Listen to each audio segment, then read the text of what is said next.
So I think we can start so we can finish on time as well. Hello once again, and welcome to the working group 1 part of the BESTPRAC EARMA meeting, which deals with general topics on project management and administration.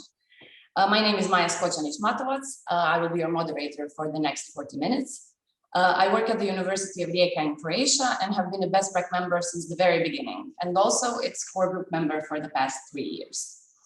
Before we start, I would just like to remind you that the meeting is being recorded, which means if you switch your camera on, you might appear in the recording. So you can choose to have your cameras on or off.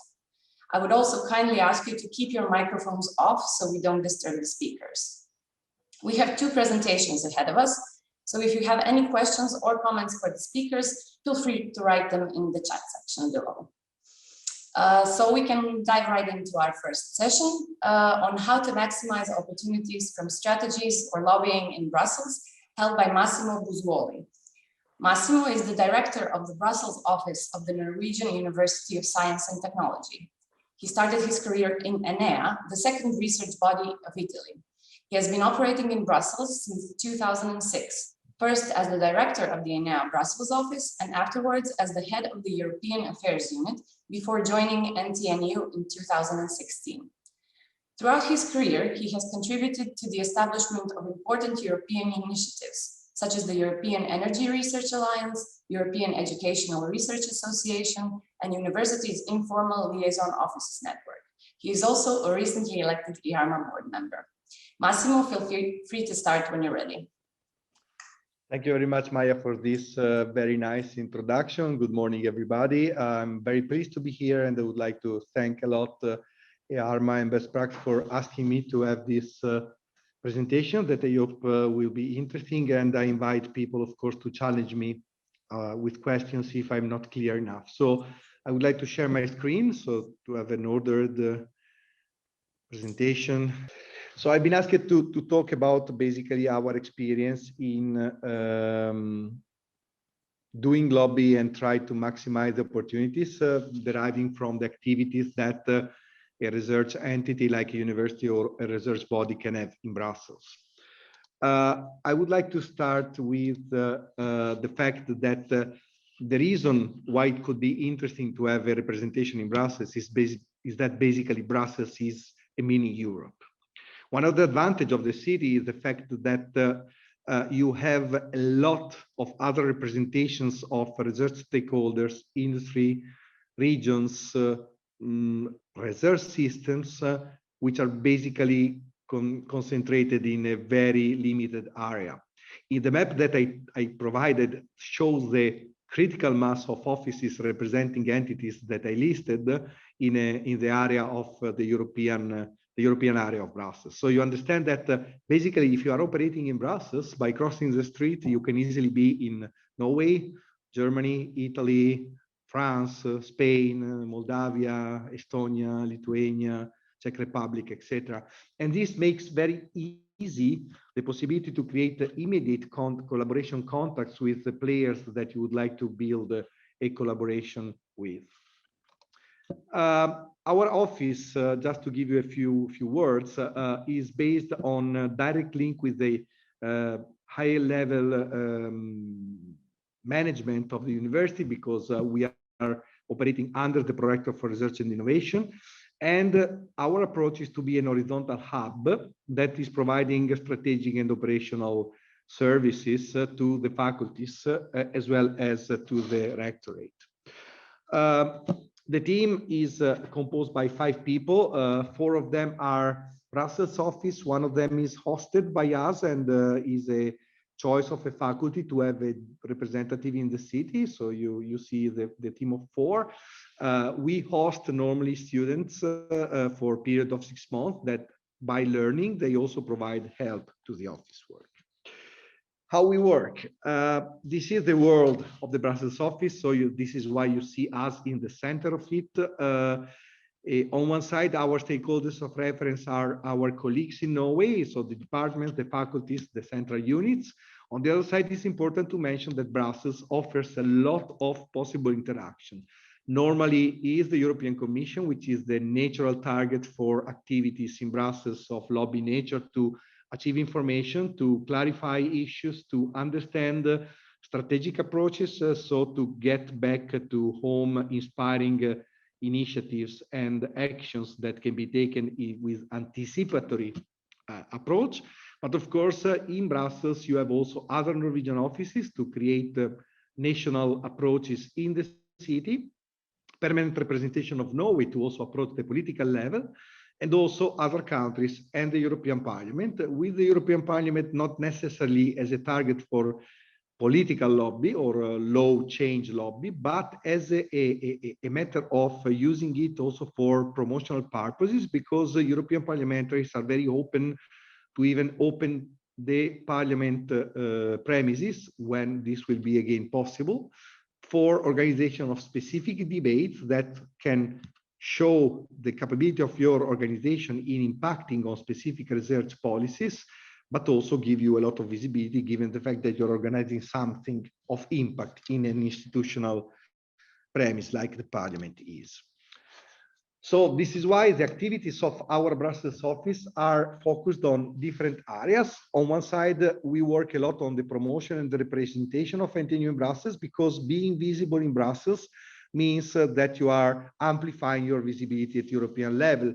For the reason that I told you before, Brussels is a mini Europe. So if you're visible here, normally what you do here is rebounced toward the various actors at European system, because the workers here are information multipliers. We try to work on the positioning of the university in relevant Brussels-based initiatives and bodies.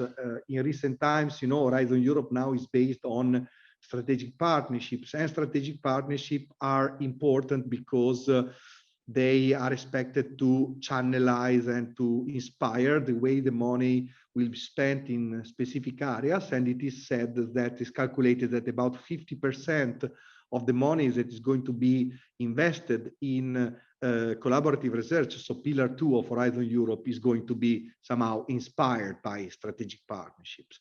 Strategic partnerships are pretty open to stakeholders, so it's important to position your organization into them, to have the possibility to network with the others, but also to contribute in shaping the strategic research and innovation agendas. This is why we are particularly focused in positioning activities, in convincing our professors to take an active role in platforms like, for example, as I said, the strategic partnership. We, of course, study the laws, we study the Commission communications, and we try to provide strategic advisory on the relevant EU initiatives to come, to try to discuss with the colleagues possible anticipatory actions that can drive NTNU to have a role and, let's say, a prepared position when the initiative is going to be transformed from the political level to the implementation level in calls for proposals funded by the European Commission. Brussels also offers the possibility to network, as I said, which means that we try also to give our contribution in improving NTNU project portfolio. Being an office in Brussels help you to, for example, receive requests for collaboration. So you are a channel opener or a opportunity provider. We also have the possibility, as said, to create a direct dialogue with a lot of key stakeholders, so to organize bilateral meeting exchange. And we try to provide also the capability to our system to be more near to Europe by organizing specific events. We will see them more in detail afterwards.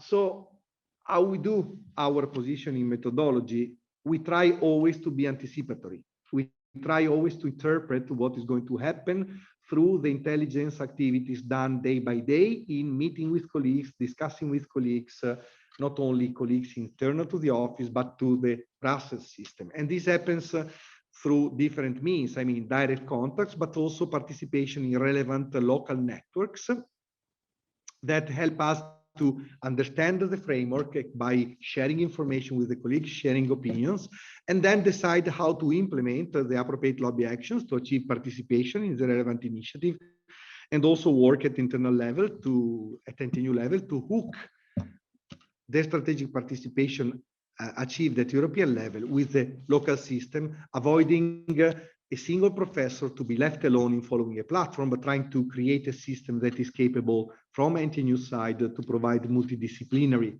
content and contribution to the platforms at European level that we participate in. This call for a need because we need a committed representative for the whole organization that wants to represent NTNU in a body, which is an extra burden in her job. We need the capability to provide the multidisciplinary representation. And of course, we need to create a forum at national level for exchange and collaboration with relevant NTNU experts. The benefit coming from this approach is that we are improving our networking. We are having access to strategic information because basically you participate in the shaping of the priorities. And we also have the possibility to put our vision and contribute in shaping the content of strategic research agendas and calls, simply because at the end, you are part of the debate and you are shaping the way money is going to be sent also according to your contribution and priorities.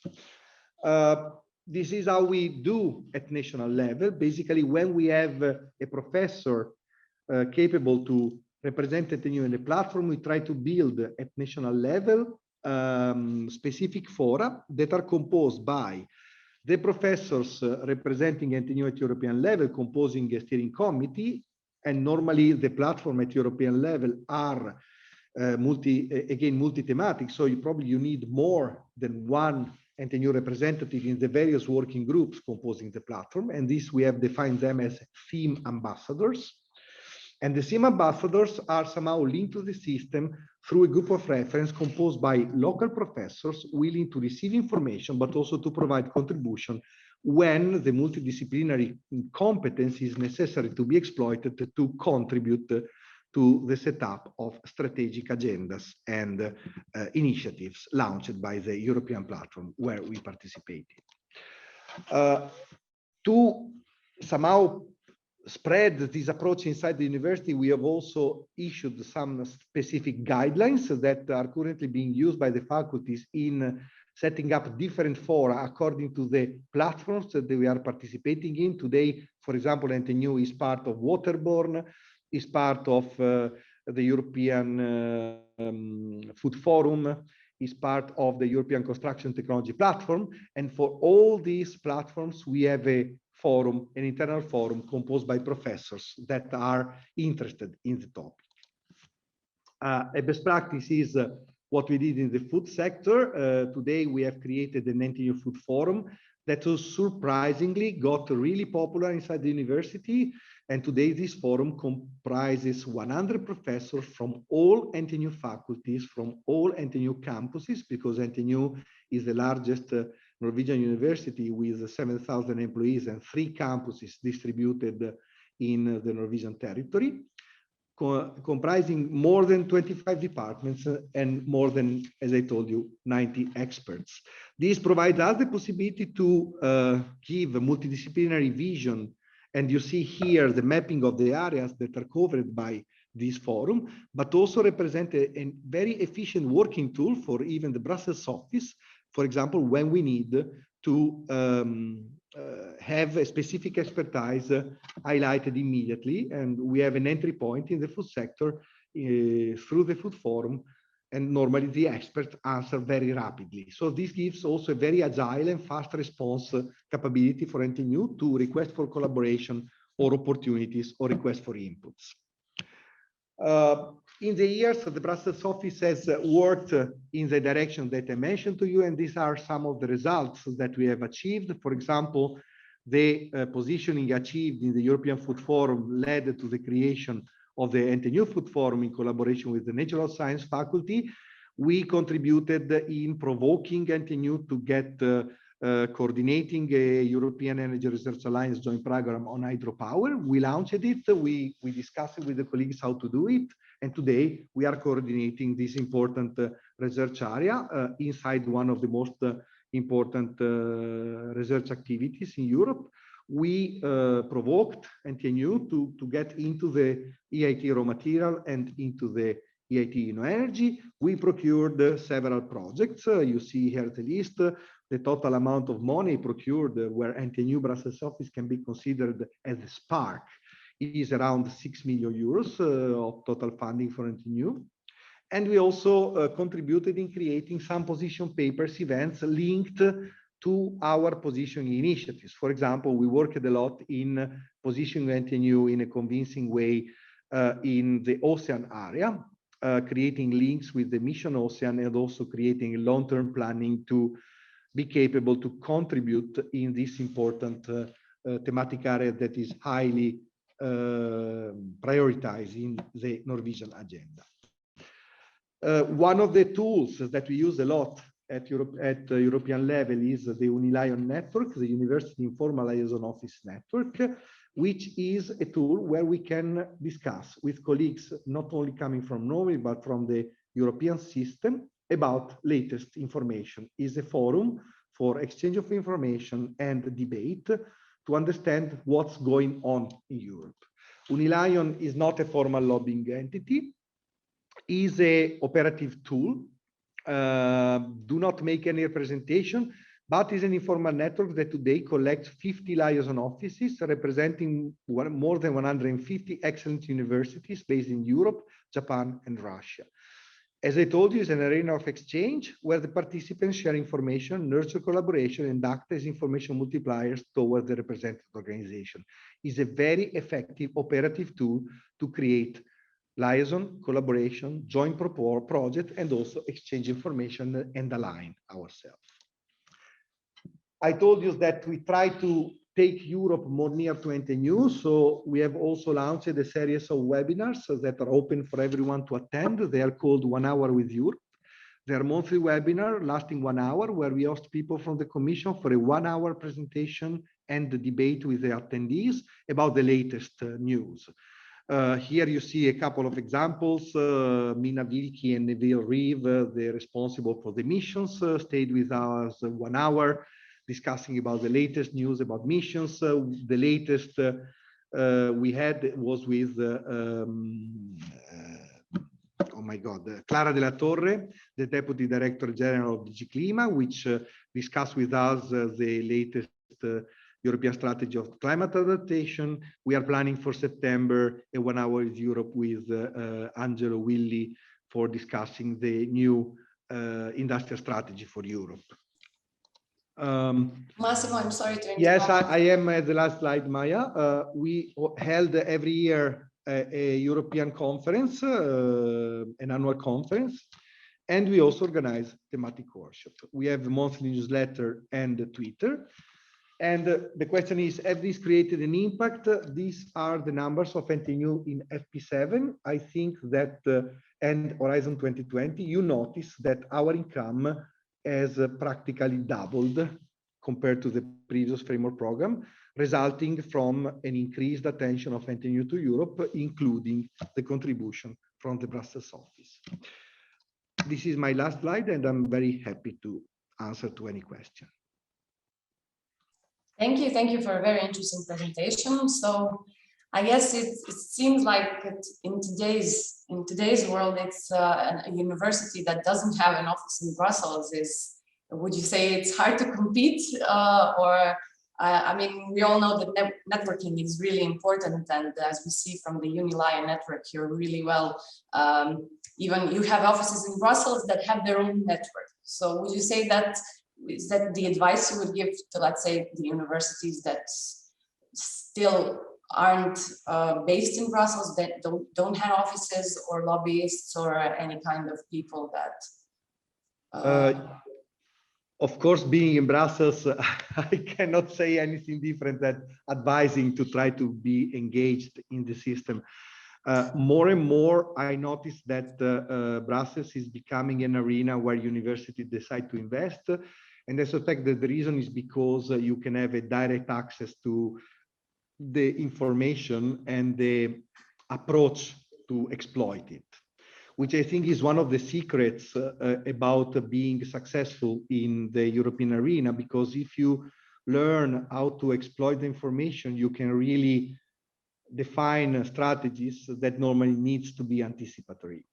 And of course, it's not just a matter of answering to call for proposals, but also to be already well positioned before the call for proposals are issued So to have a credible network of contacts, and maybe why not, having been part in the group of stakeholders that have discussed and suggested the priorities that are now embedded in the call in your area of interest. So definitely my answer is yes. It makes sense, in my opinion, to invest in a Brussels office. I am in Brussels since 2006, and I noticed that also when I was in my previous position, the Brussels office impacted a lot in making ENEA successful in European projects, specifically because you are changing the internal culture. Normally, you act as a motivator for the colleagues to be more attentive to Europe. And you are also acting as an ambassador of highlighting initiatives, highlighting priorities. And of course, the difference is made by proactive Brussels offices. Because otherwise, if you just wait for the colleagues to remind you, well, it's difficult because you're far from home. And thank you very much for your answer. And how do you balance the different needs from different disciplines from the university in your activities? Tricky question. Becoming mad because I represent NTNU, so I need to be balanced among all the faculties. Of course, NTNU has some specific priorities, like we are pretty good in energy, being the #4 university among universities in funded projects in energy. So this is clearly a focus area of activities for the Brussels office.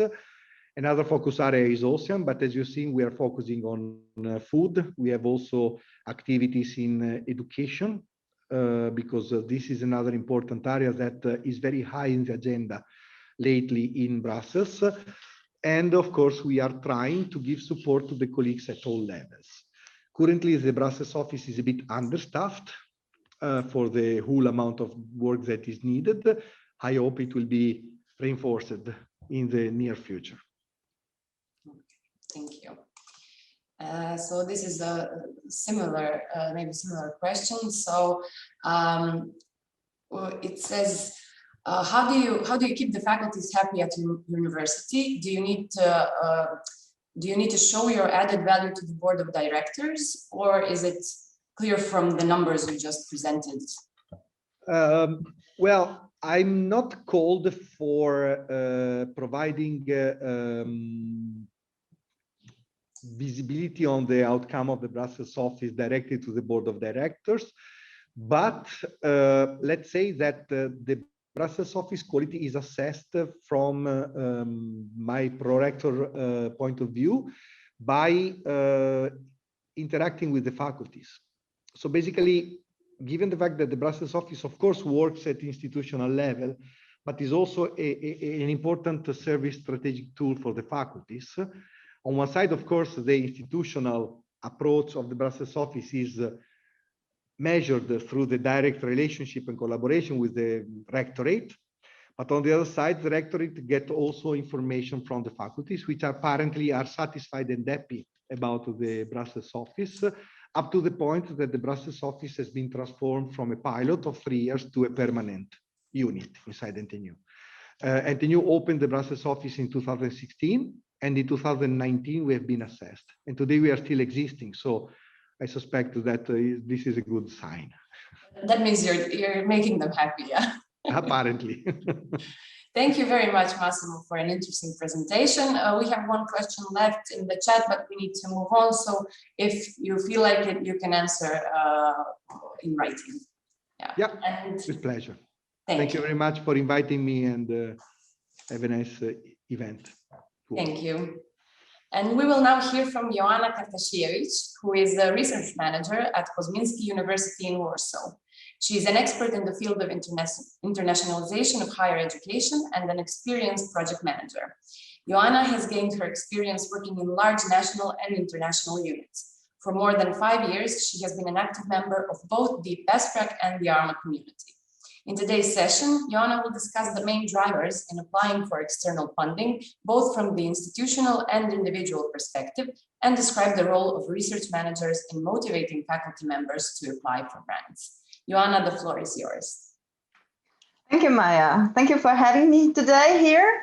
Welcome, everyone. And I'm happy to give you a presentation about what motivates our researchers to reach for grants for external funding. So I'll be happy also to hear from you what are your experiences about motivating your researchers from your own perspective. I work at Kosminski University, which is, I hope you can see my screen now, which is a private-owned business school located in Warsaw. We are very active internationally, and we have also several Horizon 2020 projects ongoing. So what can we do to encourage our faculty members from our institutional and individual perspective? Because today we heard a lot of grants, a lot of about factors for grant success, and as well about lobbying in Brussels. So let's focus now on this small, local, our own perspective. Nowadays, more and more universities rely on grant system and external funding, which is offered globally or internationally, domestically, is of course on competitive base. Everything starts from the idea, from the bold, great research idea, but it often means that we cannot cover as an institution the whole amount to make this idea come true, just to investigate, just to check out.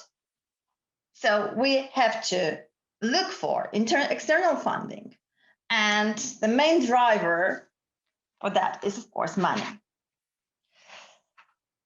The landscape of international funding has changed in last decades significantly. So from our perspective, the main European player as an external funder is, of course, a European Commission and framework programs.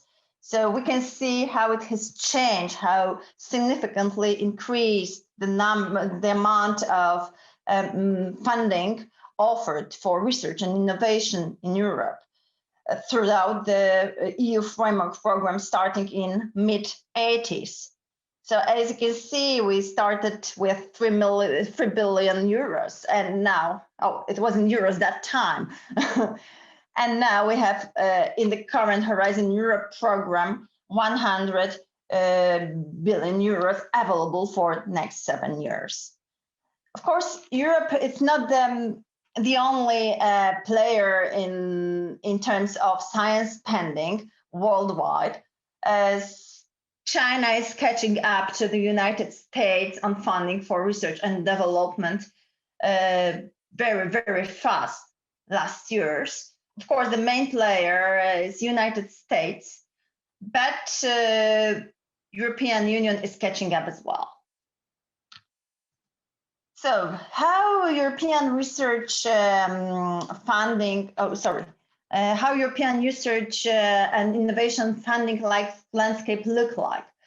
There are, of course, there are sources of funding available internationally. It's European Commission, but there are also international institutions such as World Bank, for instance, which offers its own funding, or European Investment Bank. But you need some connections. You need some network there just to reach out for this funding. Of course, there are also companies that offer their own funding on the basis of CSR activities, and foundation. Many foundations which are operating internationally or nationwide. What's also important in this landscape of international funding are international governments. It happens that several governments join forces and join funding, establishing a separate research funding program or research and development funding program, just as it happened in case of EE grants. So in Poland, they are so-called Norway grants, but it's Norway and Iceland and Liechtenstein who are main payers. And of course, there's also there's also a Swiss fund offered to some countries, to some researchers, but it's on the country base. So it's not open European-wide.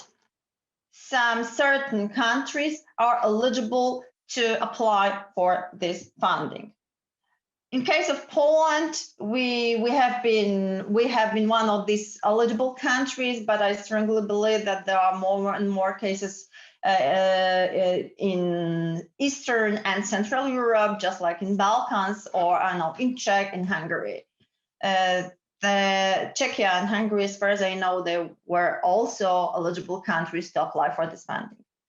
Of course, we all do have main sources of funding also available nationally and domestically.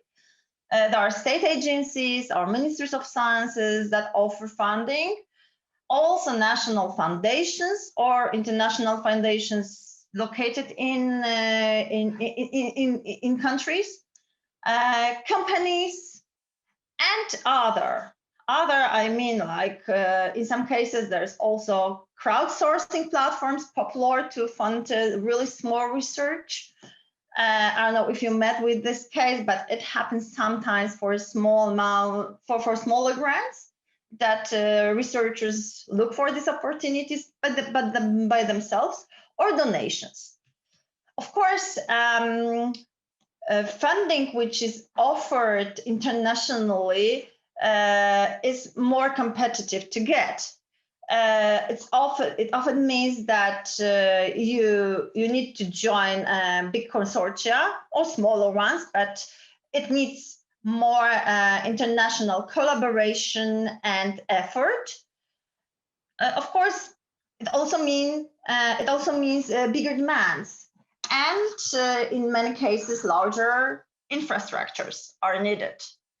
But from the other hand, these projects are, the funding is much more attractive in terms of amount, which is offered, and the scope of activities that is covered. When it comes to funding, which is available nationally, of course, it's the competition mainly on national level, and it's less demanding in many aspects. That's less scary for researchers who are early stage researchers, for instance, or are not that much comfortable in going out of their comfort zone to join international consortia or try something new and more demanding. So there are two types of drivers we can discuss about. The first set of drivers for external funding comes from institutional perspective. Of course, universities and especially private-owned ones, just as my home institution is, they are always hungry for more. Most of us get significant funding from the state budget, but it's not the case of private higher education institutions or research institutes. So there is always appetite for more money, for more projects, because of course it means indirect cost for the institution. What's more, the funding, external funding, and having international or internationally funded or externally funded projects helps to shape the research policy of the institution itself.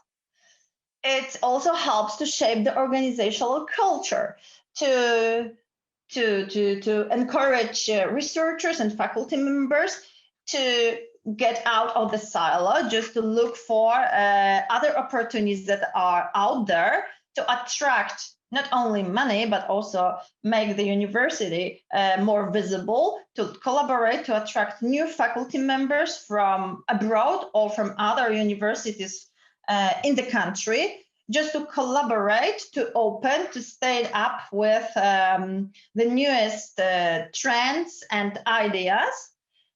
So it helps the authorities of the university to shape those two dimensions, very important to their institution.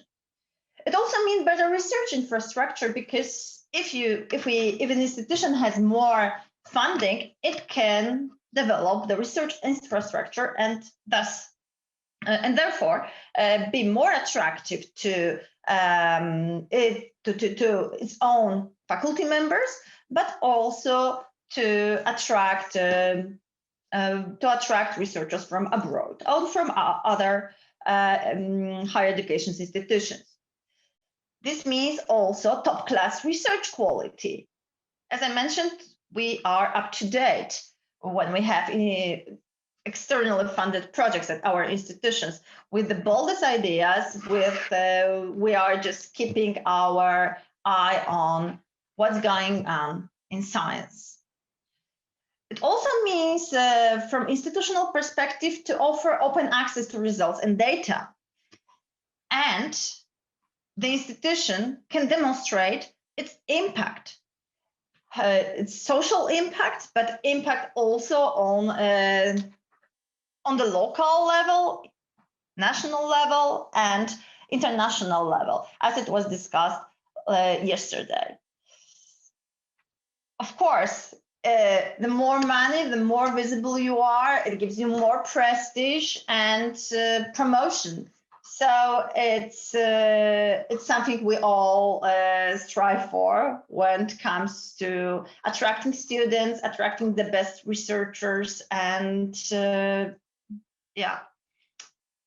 And also about competitiveness. We learn how to navigate through the different funding, external funding opportunities, and we learn how to compete. We learn, of course, so we can train we learn and we teach our faculty members about grant proposal writing and how to be better and better. From individual researchers' perspective, we can identify the following incentives that can motivate them just to start the race for external funding.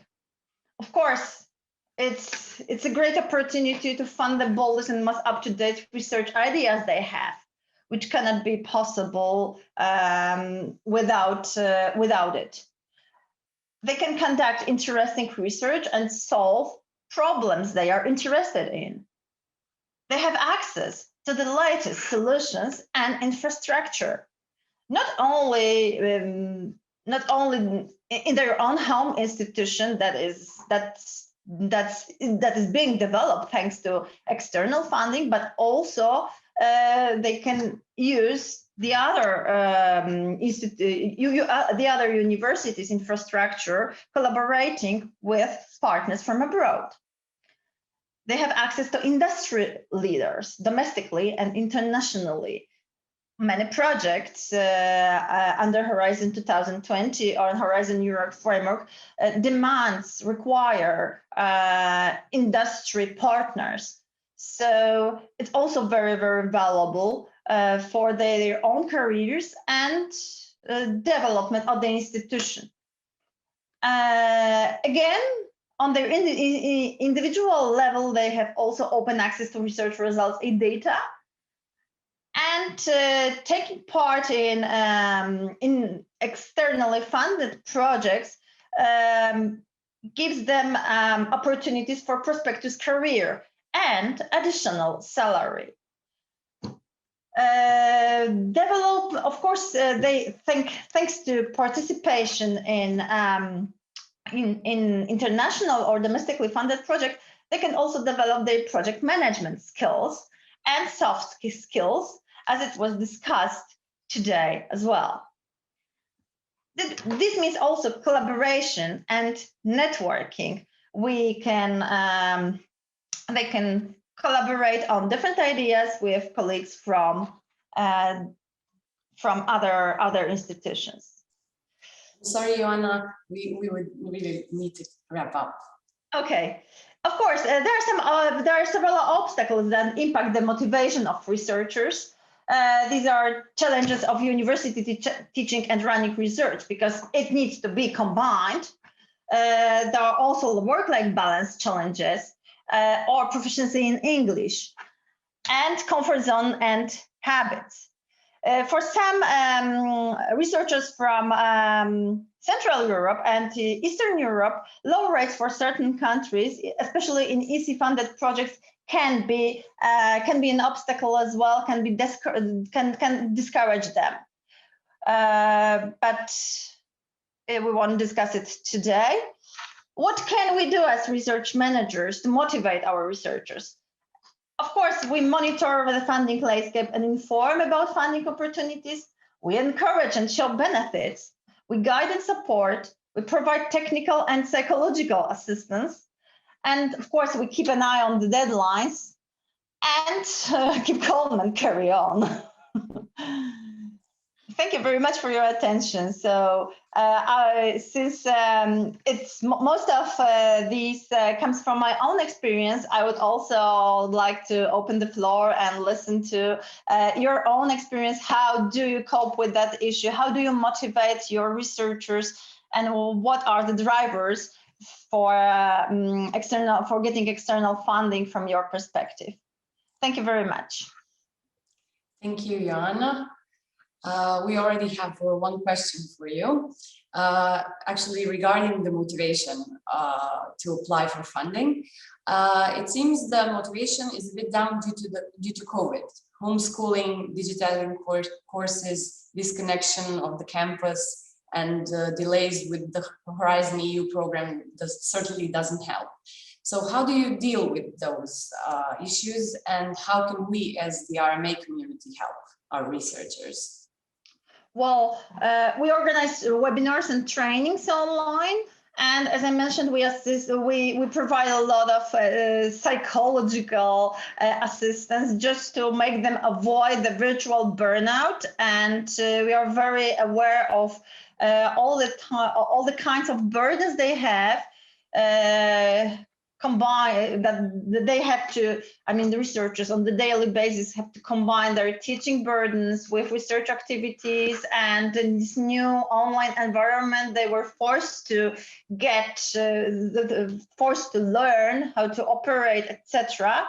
So we assist, we teach, we train, we provide some tools, and yeah, actually, this is what we do on the level of university. So, would you say after the start of the pandemic, did you did your communication with the researchers become more intensive because of the situation, or? Yes, of course. Yes, Yes, we offer them trainings, and we were, not only we are in constant touch with several of them. What's more, we organized as an office vaccinations for the whole for all members of faculty, and provide all kind of assistance that was required. So it was very holistic on different levels care for our members of faculty. Yes, just making possible not to not to burn out completely, just to help them go through it and engage more and more into different opportunities. We doubled our efforts in looking for funding opportunities and showing them that they can hop on, they can do they can apply and they can adjust to this new situation. Yes. Thank you. Thank you very much for the presentations and your answers. Thank you very much for having me here. Unfortunately, we are out of time. So thank you once again to both our speakers and to all of you for your questions. And now I will give the floor to Andri for the closing remarks. Thank you, Maya, and thanks for moderating today's session. It's been great help and support. On behalf of BESTPRAC EARMA, I would like to thank you all for participating in our second virtual meeting. It's been an amazing 2 days workshop with many interesting presentations, exchange of knowledge and best practices. Thanks to all the speakers and participants of this session. It was a pleasure having you all with us. And we do hope that we will see you face to face in our next meeting. So that's it, and goodbye, everyone.